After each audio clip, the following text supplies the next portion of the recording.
Welcome everybody to the CAMSA 2.0 webinar, where you'll get some information on the new CAMSA agreement and how that agreement affects your local school districts. Our presenter today is going to be Dave Tomke of Softchoice, and I'm going to hand off to Dave to get started. Thank you, Shireen, and thank you everyone for attending.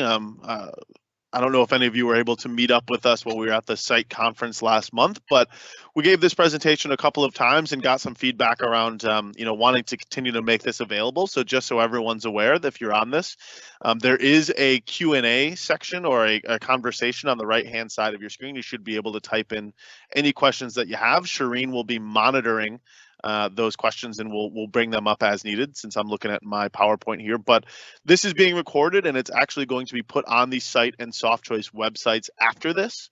So any questions are a good one, because I'm sure there's going to be someone that is also going to have that question, and this will be made widely available. So a couple people on the call. So from Softchoice, myself, Dave Tomke, so I'm the director of sales and ultimately responsible for CAMSA. So I wanted to be on this. Shireen Simmons, who you heard earlier, is the administrator of this contract. So really charged with making sure that you're all taken care of, that we are working hand in hand with Microsoft, with CITE, with each and every one of your schools to provide the service that you expect, that we expect, and to ensure that you're getting the most benefit from this CAMSA contract. Because looking across the U.S., there is just it's a unique opportunity within CAMSA that doesn't exist in a lot of places.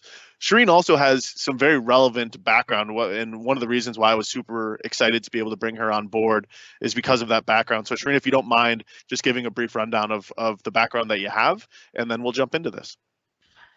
Sure. I have worked for the County of Riverside for a little over 20 years. At one point in my career, I was a CTO over the medical center there.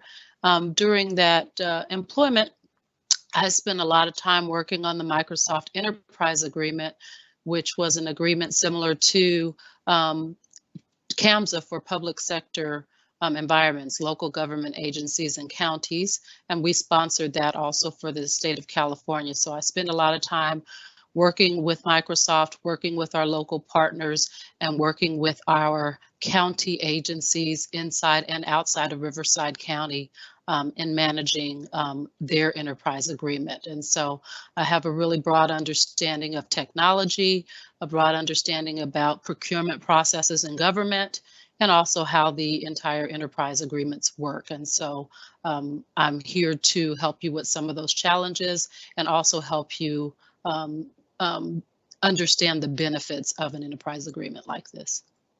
We also, thank you so much, Shireen. We also have on the line Glenn Osako from Microsoft.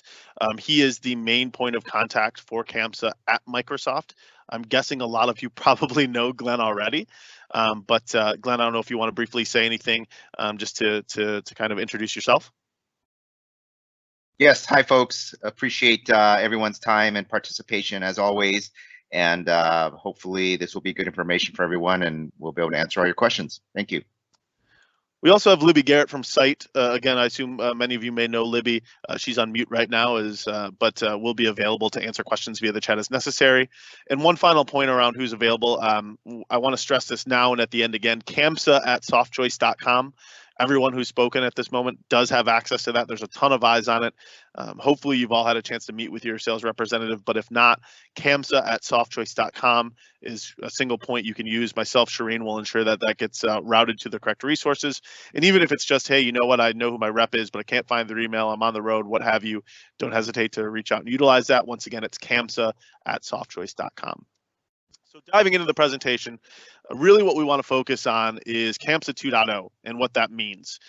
So for any of you who have been on this agreement for a while, since it started, you were able to purchase on-premise licensing. And really what the focus of this is by the end of next year, Microsoft and CITE and everyone involved, there was actually an extension granted to all the schools in CAMSA because of the size, scope, and complexity of the agreement.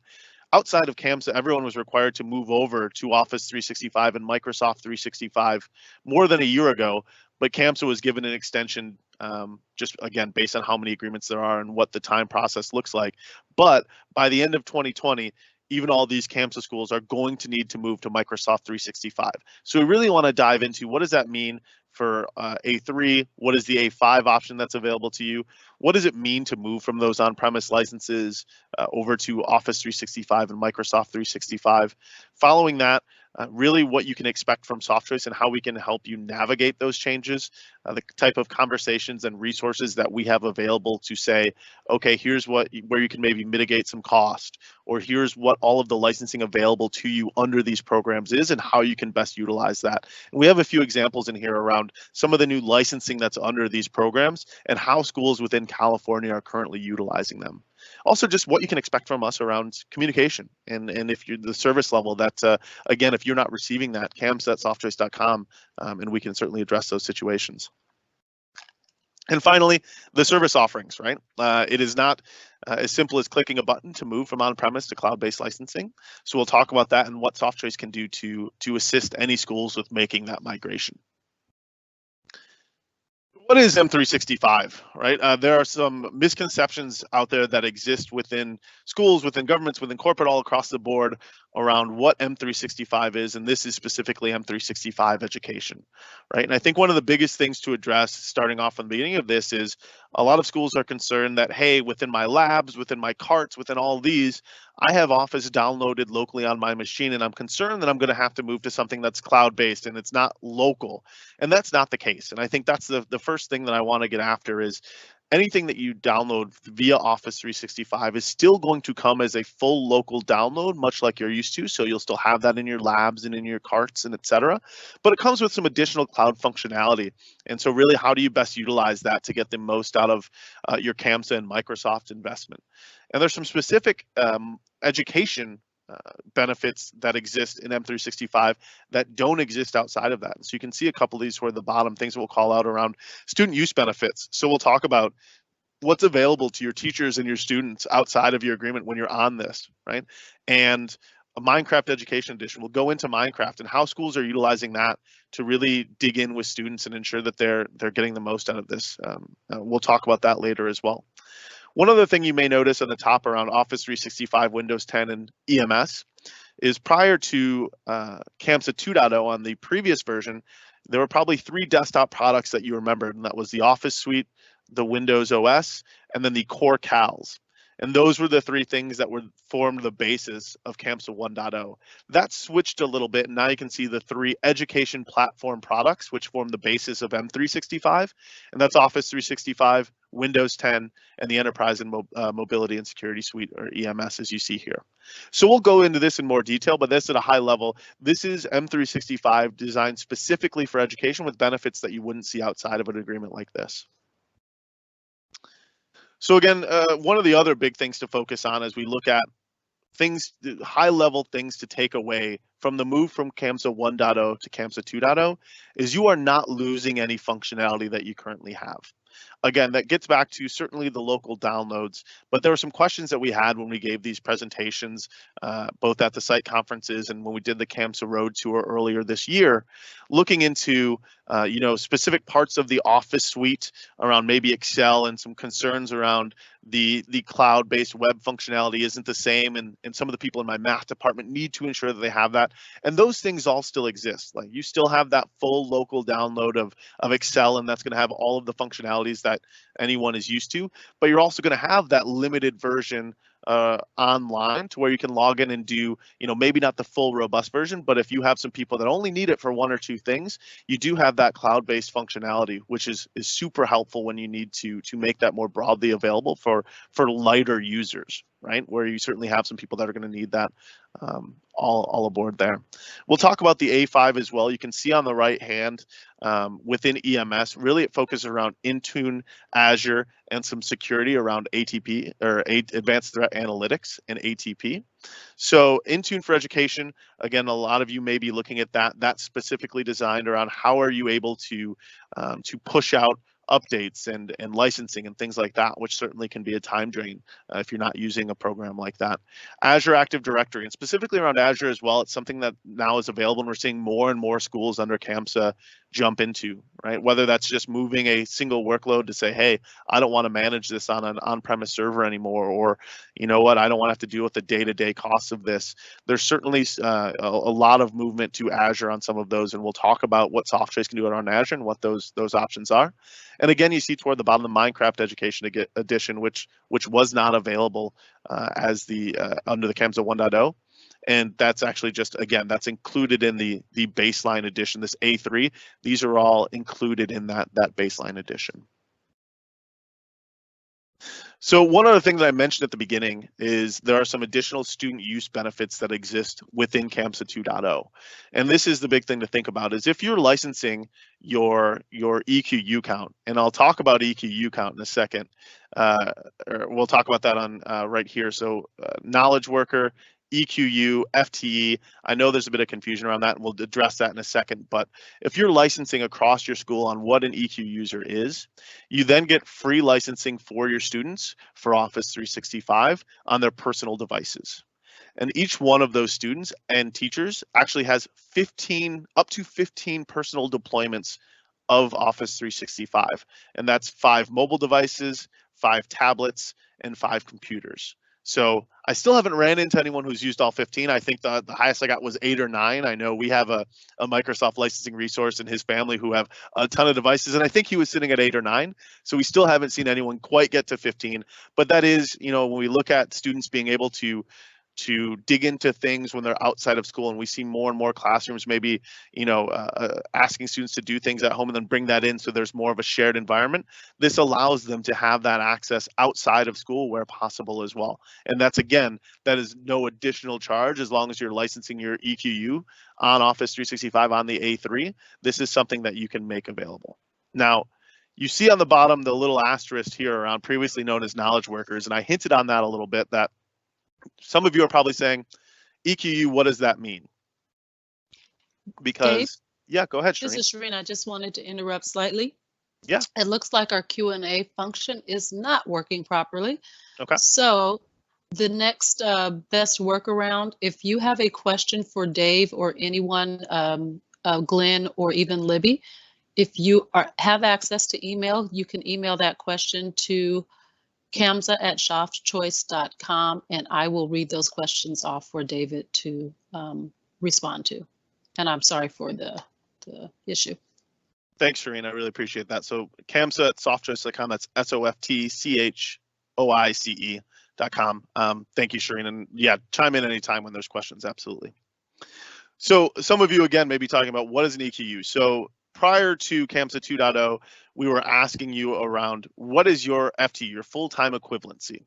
And so a lot of you have probably done that before. And then in 2017, we changed that over to knowledge worker. And you can see the description of what that is on the top here. Well, now we're asking you to do EQU, and that's an education qualified user. And you can see what the official definition is down here, but really the easier way to think about this is right here. So who counts as an EQU? And I'm sure we'll get some questions around this. Like, I think every time we've presented, there's been some questions around this. So I'll try to pre-answer as many of them as I can, but I wouldn't be surprised if we have some questions here. So questions to walk through as you're deciding what your EQU count is this person an employee or a contractor of the school? The answer is no. Congratulations, they're not an EQU.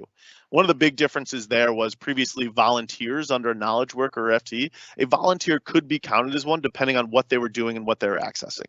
Under the EQU, it's specifically around employees or contractors.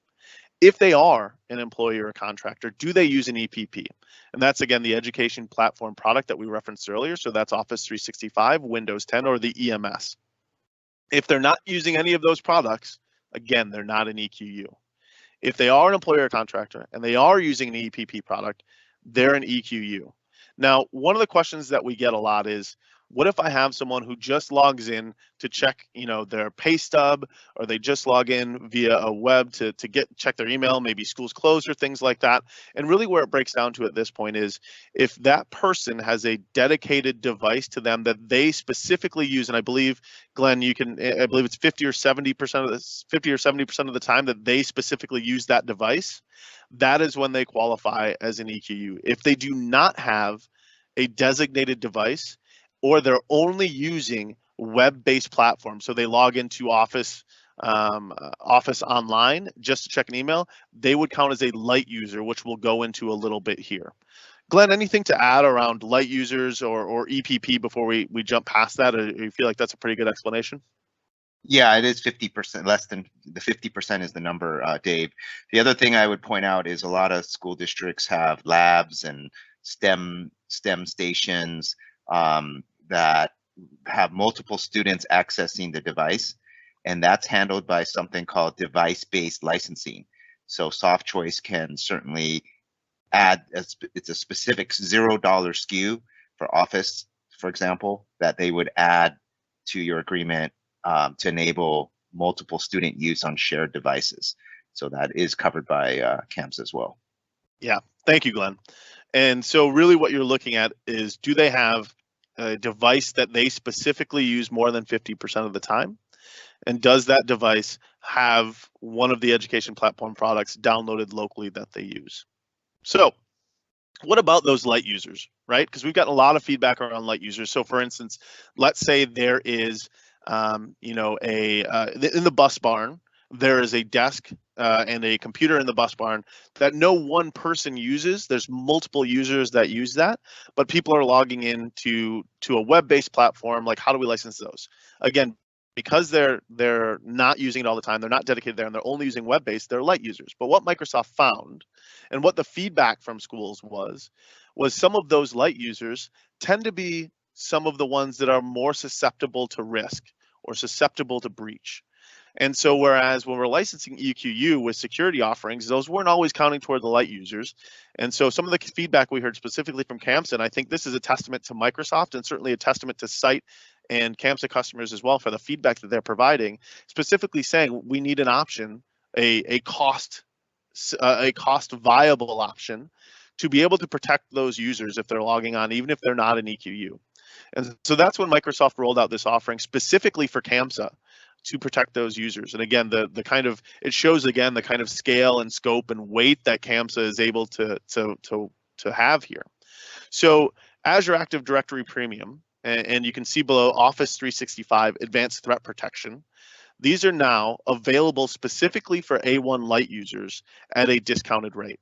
And so you can see at the top, there's for Azure ADP, that's 30% off the discounted price. Now, the price that you see on here, that you see on $462, you'd actually see lower than that once the CAMSA discount is applied. So this is kind of $462 is what the 30% off Microsoft list, this ERP that you see up here. But once we apply the CAMSA discounts and the Softchoice discounts, it would actually be considerably lower than that. So you can also see below that, let's say you don't just want Azure ADP, you also want Azure ADP and Office 365 Advanced Threat Protection. You would then, if you bundle the two of them together, you get 40% off ADP and 30% off Advanced Threat Protection. And then what Glenn went further with Microsoft is, let's say you only want Advanced Threat Protection. Previously, there wasn't going to be a discount just for that, but Glenn was able to secure that for CAMSA customers through CITE as well, that you can also get the 30% off for light users, specifically just for Advanced Threat Protection. So if you're looking to really dig into what the security options are and what the pricing would be around any of these security options for light users, that's certainly something that our team can walk you through. So we've talked a little bit about pricing and the move and what it means, but really what I want to dig into a little bit here is, what does that mean for schools, right? We know that budget is certainly an issue. The budget doesn't really go up all that often. And so we wanted to address that, but we also wanted to, what does Microsoft 365 education mean for schools? And I think Microsoft over the last, 5 years maybe, let's say, has really shown an increased focus into how to set schools up for success by using some of these things. And you see what their goals are here. And these are the things that our representatives and our licensing specialists want to be able to talk to you about, like, how do you save teachers time, right? Because ultimately, no matter how good your plan is, if you're rolling something out and the teachers look at this and say, this isn't something that's going to help me connect with students, it isn't something that's going to save me time, it's probably going to be DOA, right? So how can we connect these things to the goals that your teachers are trying to achieve?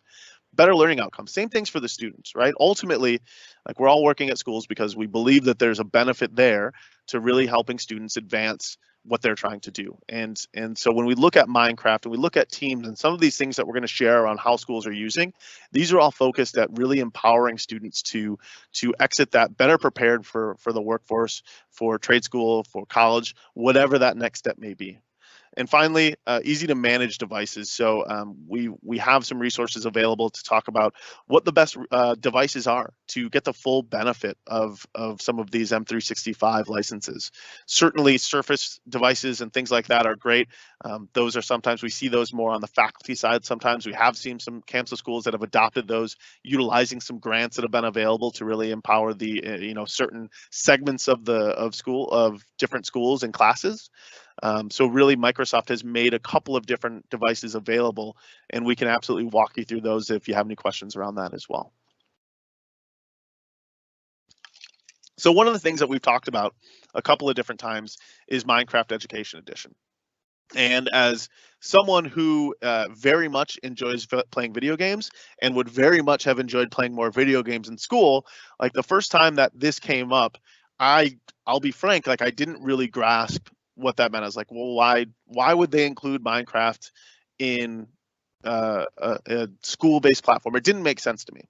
And certainly you can see here on the left, we want to implement STEM and STEAM learning through coding. We get that, and some of the stuff, but that didn't really resonate with me, and it was making it difficult to talk about that with different schools. And so I started doing some research and talking to some different schools around how they're using Minecraft to really connect with their students and what that's meant. And ultimately, again, how is this something that's more than just a game? How is this something that we can use so students are really grasping concepts that we're putting in front of them and helping them in their education? So I'm assuming that a lot of you have seen some of these things that are currently on the screen. Now, I got a few chuckles when I brought this slide up at the CITE conference, so I'm just going to go ahead and assume that some chuckling is happening now, and that's good validation for me, so I appreciate that. But again, so in 4th grade, as I understand it, everyone in California has to go in, has to do the mission project, right? They have to create a mission. And so I kind of started looking into that a little bit because I talked to a couple of different schools and I read a few articles about it as well. And what I was reading was that, yep, it's fine, but I mean, essentially at this point, it's kind of devolved to some degree to where a lot of students, okay, you get the mission product, you go over to Michael's, you walk in there and there's your mission kit. You pick that up, you open it up, here's all your supplies, here's a walkthrough, and a lot of teachers are now getting very, very similar looking missions that it's just kind of it's busy work, right? You get it, you do the check marks, and here it is. Well, but what are you really taking about that, right? And some of the other feedback that I was reading about as it relates to Minecraft was, okay, so or as it relates to the mission project, was, okay, well, but what are they learning other than just how to kind of build this mission?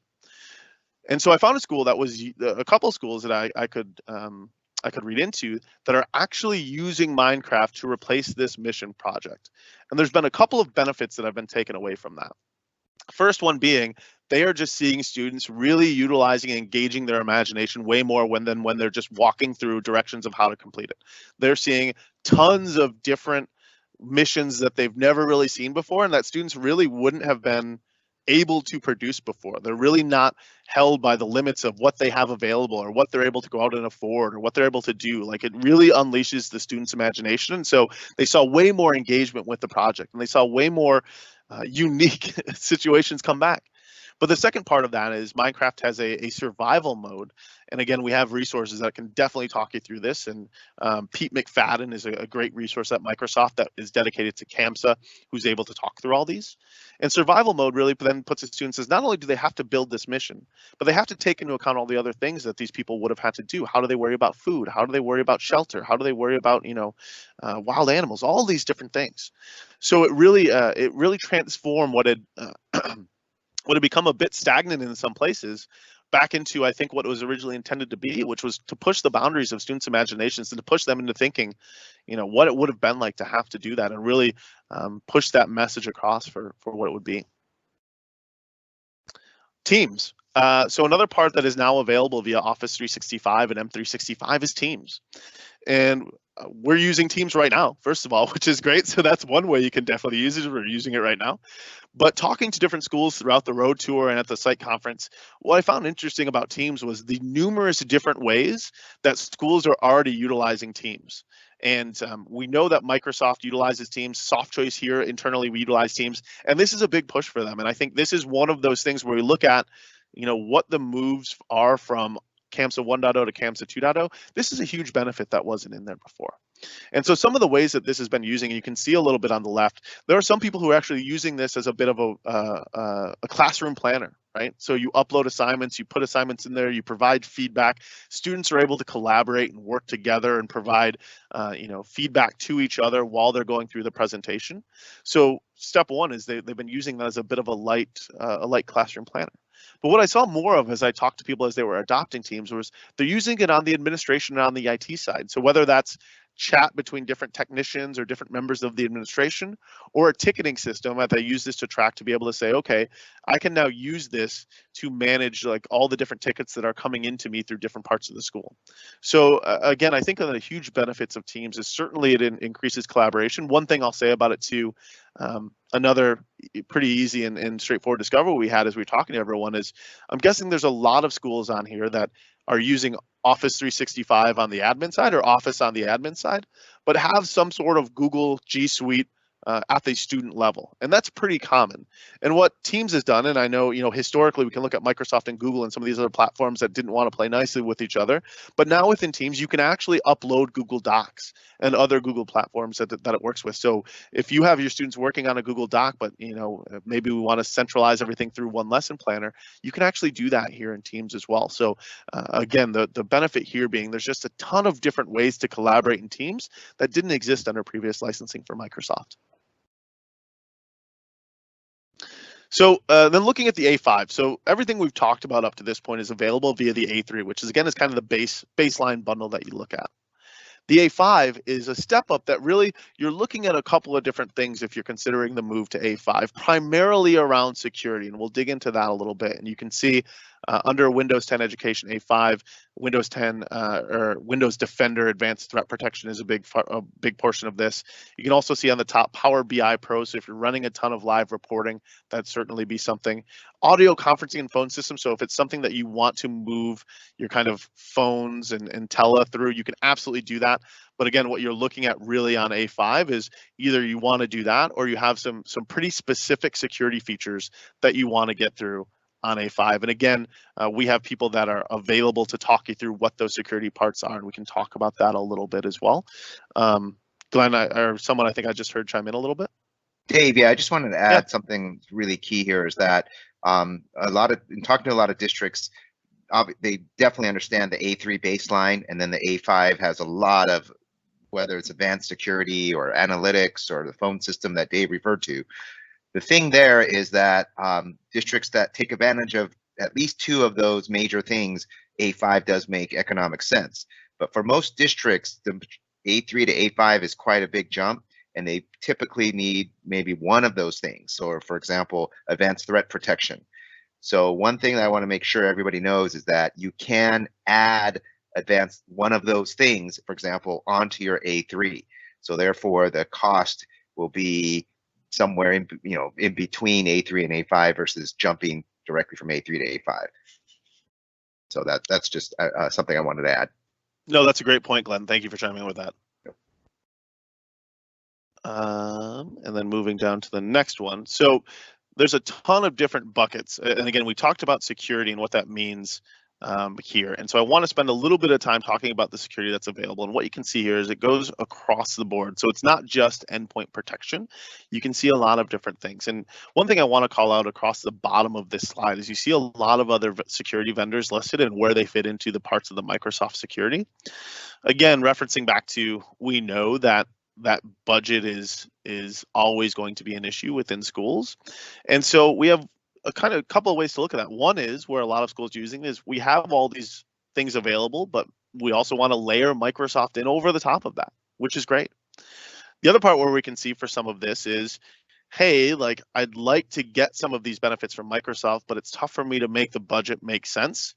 We can actually look at any of these other resources and say, you know what, with the security resources that you're getting from Microsoft, maybe there's some actual room to cut back on some of the security spending otherwise, because you're actually getting some duplication of effort there. So a couple of things I'll call out. So like one thing that we came into, so looking at like Microsoft Identity Manager and some of these other security platforms, we were talking to another partner that we work with, and unfortunately it was one thing that happened was this person's young daughter had her identity stolen via a breach at the school. And that's becoming more and more common, as I'm sure you're all aware, whether it's ransomware or breaches and information loss. It's something that more people are focusing on. And what we found out was the same thing through this is, so her identity was stolen, credit cards were opened up, and as I'm sure all of you know, like that is a huge and not fun situation to have to deal with as a personal level or at a professional level. And what Microsoft is finding out is more and more threats, I'd say, are coming toward younger targets. The reason being, if you're looking to steal an identity, if you steal my identity, it's going to suck for me, but I'm probably going to find out relatively shortly. Like if someone starts affecting my credit, or if someone starts, racking up charges on a credit card in my name, like I will probably find that out quickly. If you do that on a 7 or an 8-year-old, how often are we checking a 7 or 8-year-old's credit or things like that? So these threats are able to get in earlier, feeling that they have a longer timeline to really pay off for that. So Microsoft has really upped the security level that's available here as well. So again, just because of time, I don't want to go into each and every one of these, but there's a ton of security available. And what I think is important to recognize is previously, there's always been this piece of feedback that, hey, Microsoft isn't really a security company. Like I don't want to, when we talk about layering other levels of security or trusting Microsoft and getting rid of another security. And I think that was a totally fair piece of feedback for a long part of time. But if you look at, this is the most recent Magic Quadrant from Gartner for endpoint protection platforms, and you can see where Microsoft exists on that now, right? And there are a ton of other good security platforms as well, and I don't mean to denigrate any of them because we work with all of them as well, and they're great. But I think what's important to look at, and this is for unified endpoint management, is the feedback that Microsoft doesn't invest in security or Microsoft isn't a security company. It's just no longer valid. Microsoft has really taken it on themselves and made an investment to say, like, look, if we're going into security, we're gonna do it, and we're gonna do it well.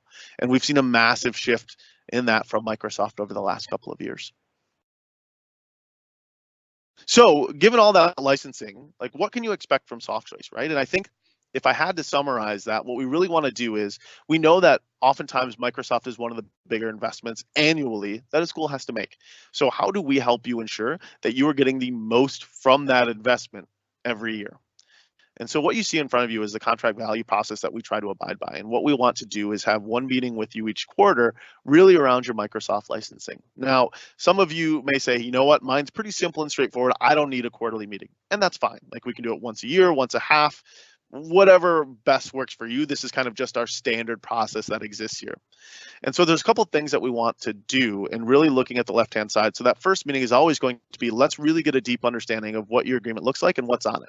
And again, as we look at potentially the move to Office 365, what is that going to give you that you don't have from there?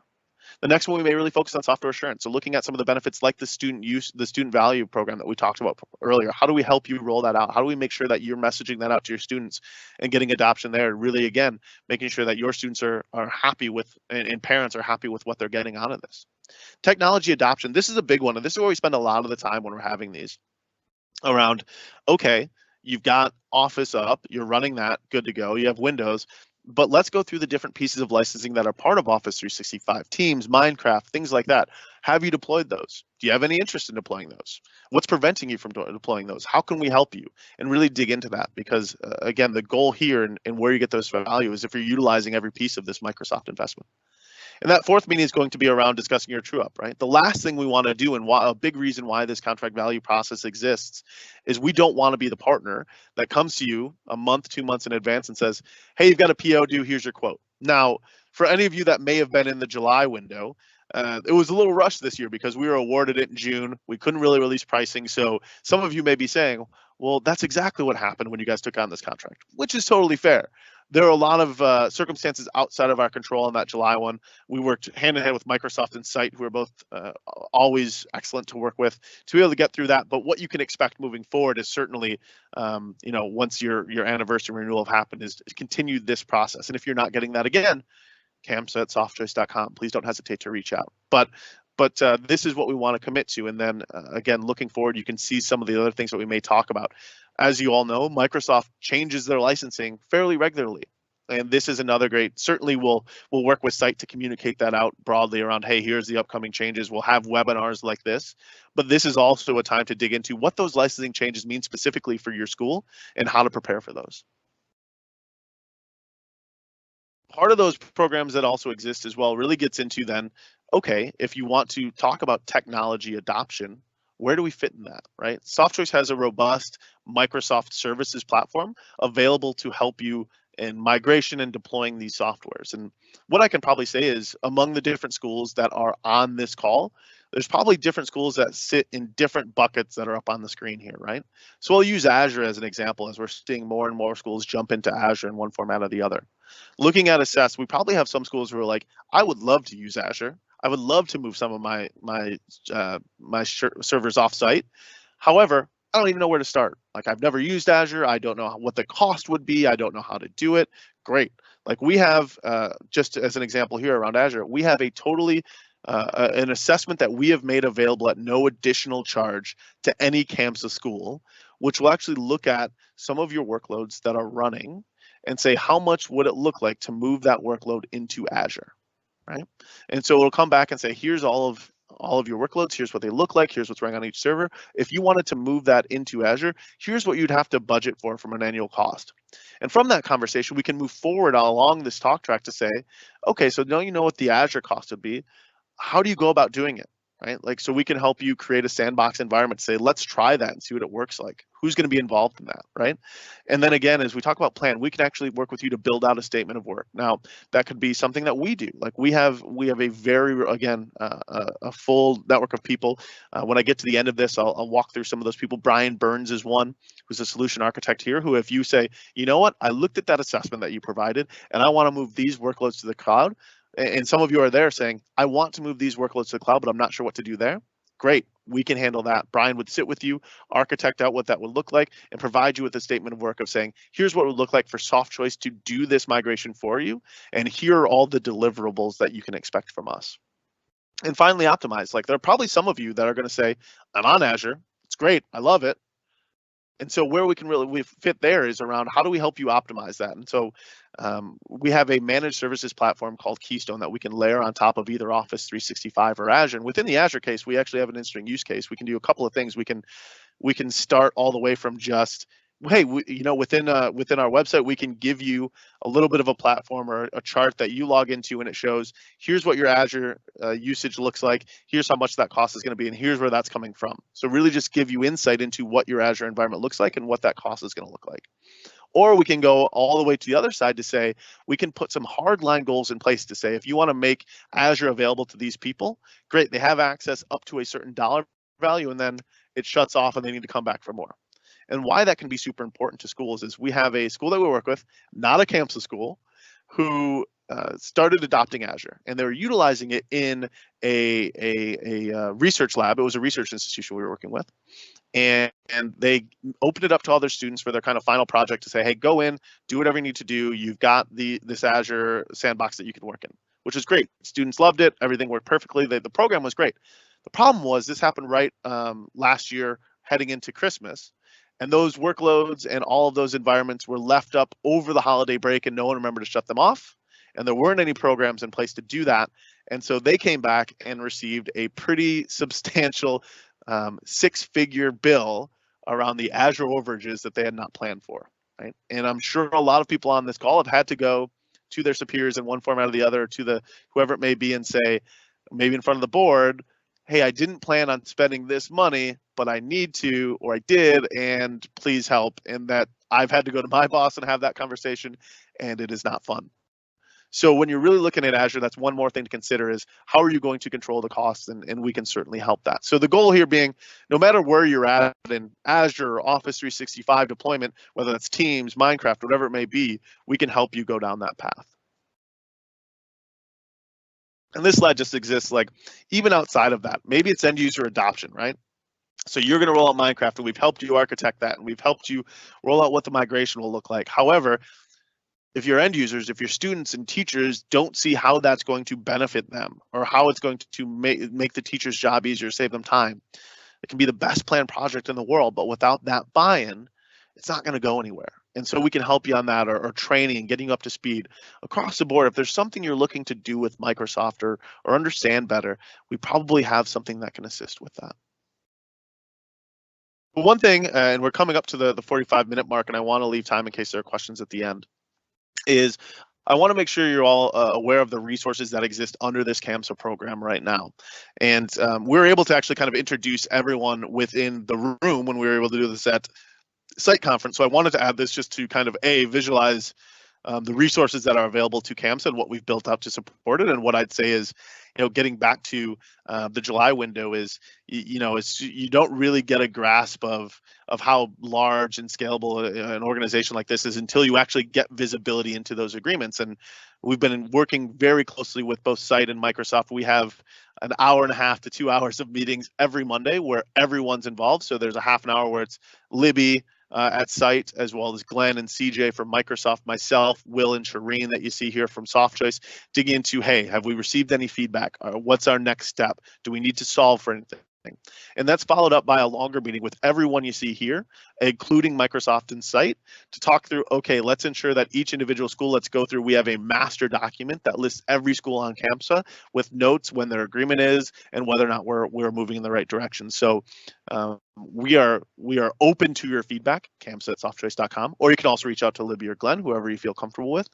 But we are open to that feedback, and we are continuing to add resources to this program as we find out what it looks like. So you see myself, again, ultimately the buck stops with me. So very invested in the success of the CITE, Microsoft, CAMSA, Softchoice relationship. Shireen has already had a chance to introduce herself, but we brought her on specifically once CAMSA was on board, just due to her extensive experience, and she's local to Southern California in the Riverside area, and her extensive experience there managing their Microsoft program has been hugely beneficial. On the right-hand side, these are the people you probably won't see or hear from as much, which is a good thing. So Dave Butkowitz, he's really around the compliance and reporting. So he works closely with CITE to say, hey, here's all of the CAMSA orders that have come in within the last month. Here's what that looks like. Here's how much of that is Office 365, et cetera. Below that, Pratik and Roma. So they work closely with CJ at Microsoft on the licensing side. So once we receive a PO from you, there's a bunch of steps that go into it, whether that's the paperwork that you need to sign for the agreement or processing the order and making sure your licensing show up, or maybe you can't find your licensing, you need some assistance there. Pratik and Roma are there, and we brought those two over specifically to work with CAMSA once that came on. So they're on that operations side. On the left-hand side in the blue, well, let me start with Will Miller. So Will Miller is in charge directly of the sales representatives that represent CAMSA. So I was super excited to bring Will on. I brought him on to run the team in July, right around the time we got CAMSA. Couple of reasons for that. First and foremost, Will has spent the last couple of years working specifically with Microsoft here at Softchoice. So his Microsoft knowledge is great. So wanted to have that, but more, almost as importantly, probably just as importantly, is prior to that, Will was actually running our team here internally that managed some of our federal government contracts. So again, the size and scope of the CAMSA contract, if you haven't managed something like that, it can certainly be intimidating and challenging. Will has run contracts for the U.S. Department of Navy. So every Microsoft license and agreement under the U.S. Navy will manage for multiple years. So he's got a ton of experience. I think, I wish I could remember it. I don't think he's on here, but he knows how to license both a submarine and a satellite, things that he's had to do in the past. So certainly feels comfortable talking about everything we've covered up to this point. Below that, you see the 7 sales representatives that are aligned to CAMSA. Again, each one of you will have a rep assigned to you and dedicated to you specifically. If you haven't heard from that, or if you don't know who your rep is, CAMSA@softchoice.com, and we'll make sure to get them connected with you right away. But I'm super excited about the team that we've assembled. We have all the way from Braden and Maureen, who have been with me and been with Softchoice for 5 years plus. And really, again, have managed all sorts of different agreements, and then we continue to bring in other people from across the organization to support other parts of this business as well. Finally, on the bottom right, so these are the resources that are available to CAMSA. So Richard Nice is a Microsoft licensing specialist. So really, when you're looking at I'm looking at doing this, what licensing do I need? Or what licensing do I have under my current agreement? Richard is going to be able to answer those questions. Now, if you're looking at that and saying, hey, great, I know what licensing I have, but I want to deploy this licensing, Brian Burns is the man to talk to there, and we can get him engaged. So Brian Burns is able to talk to, if you're looking to deploy, do a migration, get up and running in Azure, something that needs that technical kind of statement of work, Brian Burns is the one that will be engaged there. Finally, Jake Plant. So Jake worked for me for 3 or 4 years in the education space, specifically moved into our Microsoft team. We brought him back on board. So he now supports my non-CAMSA Microsoft business. However, he's been brought up to speed on what CAMSA is. And if Richard has ever, I think the other day he had to go to his daughter's dance recital, which was a totally valid reason to not be available. That way we wanted to make sure that we have Jake available so that there's a redundancy to anyone that needs it. So that's the presentation. Hopefully this was helpful. I'll see if there's any questions that have come up. But again, CAMSA at softchoice.com is your best bet. All of us that have been on this call have access to that and move forward on it pretty quickly, and we're happy to do that. So at this point, Shireen, I'll stop. Has anything come across the CAMSA email, Elias? Yeah, we do have a couple of questions, and I want to also remind everybody that those questions can be sent to CAMSA at softchoice.com. I also want to add that if you have any questions about your enrollment, any questions about this program, any questions about who your sales representative might be, you can also send those to CAMSA at softchoice.com. So really that email is a one-stop shop to get information and get in contact with any of the folks on Softchoice, even at Microsoft or Libby, to assist you with your service needs. And so with that, we are waiting and taking questions now, so you can send those to CAMSA at softchoice.com. The first question I have is, when can I sign up as a new CAMSA customer? That is a great question, and one that we like to hear. So what I'd say is reach out now. Like, we will get that conversation started immediately. Now, there are 4 enrollment windows that we utilize within CAMSA. So there's February 1st, I think I'll get these all right, June 1st, August 1st, and December 1st, November 1st. So there's 4 windows throughout the year. But that being said, if you are saying, hey, you know what, I want to sign up for CAMSA right now, what we can do is work with Microsoft to say, great, let's get you signed up right now, and we'll co-term your package to the nearest enrollment window. So we could do a 13-month or whatever that may be if we need to. So what I would say is, if you would like to join CAMSA, reach out immediately and let's just start that conversation, and we can work with Microsoft to ensure that we get you signed up as quickly or whenever you need to. Okay, another question. If I'm already an existing CAMSA 1.0 customer, when do I have to move to 2.0? Sure. The end of 2020 is the date that Microsoft has put out there, right? Because essentially, I believe this happened, and Glenn, you can correct me after, because I'm sure I'll miss something here. So I believe everyone outside of CAMSA was tasked with moving to Office 365 and M365 in 2017. And at that time, Microsoft said, we'll give a 3-year extension to CAMSA out to the end of 2020. And so all of the agreements, by and large, should be up for renewal prior to the end of 2020. And at that time, you will need to move over to CAMSA 2.0. That is correct, Dave. Most folks in this last, what we call quarter, the October 31st renewals essentially are pretty much already all renewed. I know there's a couple stragglers out there, but those folks hopefully have got the 2.0 information. But everybody that's coming up in the future, which is January 31st, May 31st, and next July 31st of next year, November 31st of next year, anything in 2020 expirations should be moving to 2.0. And so that's why it's very important to have these conversations now with your Softchoice rep. And if you don't know who that is, again, CAMSA at softchoice.com. They're very responsive on that. We'll put you in touch with your Softchoice rep. One thing I'll say there too, and thank you, Glenn, is I think one of the concerns early on was the cost increase, right, of moving from CAMSA 1.0 to 2.0. what I can say is with one of the reasons that Softchoice was selected for this is the aggressive pricing that we've offered through CITE and through CAMSA. And so what we found is there are certainly some places I'm not going to say, hey, it's not going to cost you more, but the expected jump from CAMSA 1.0 to 2.0 in a lot of places has not been as bad as a lot of people kind of expected it, who may have looked at it in years prior. You should see a pretty substantial decrease in what the pricing was through the previous partner versus what we've made available for the next 3 years. Okay, at this time, I don't have any additional questions. I would ask is if there is anyone on the phone internal to Softchoice that may have questions that have come up through their interactions with some of the school districts. You can feel free to share those with me through our Skype window. Yeah, and what we'll do too is if you have a question, we're able to get it in, feel free to submit it anytime, and we'll get back to you at that point too. So no rush if you can't get it in now. And secondly, again, this recording with these questions will be going online from both Softchoice and CITE. So if there's another school administrator you're talking to, or someone else in your department that maybe you think this would be beneficial for, they can get it on one of those websites. Again, you could reach out to CAMSA@softchoice.com and we can get you set up with it. We're happy to do that wherever possible. But again, we're trying to make this as broadly available as possible. We've now given this presentation or a version of it, I want to say about 10 plus times. And hey, if it's something that we need to keep doing, I'm happy to give it another 10 more. I feel like I'm pretty decent at it at this point. But if there are no other questions, I think we're ready to wrap up then, Shireen.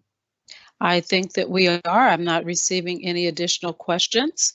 Again, we will reiterate once again the CAMSA@softchoice.com email. We will have people's eyes on that email box and we will answer your questions very expeditiously. Thank you again for everyone that attended. We certainly appreciate it. And hopefully everyone has a good rest of the afternoon here. I think Libby is on the line. Okay. I heard her interrupting. Is there something you want to share, Libby? I just want to say thank you for whoever joined us today, and make sure that you take advantage of the great resources and redundancy that Softchoice has taken the care to build into the program. They have, like as Dave said, come up with some great pricing and discounts for members, as well as heavy-handed service, which is what we really like to see given to our members. So take advantage of that, utilize your dedicated rep. If ever necessary, please feel free to escalate.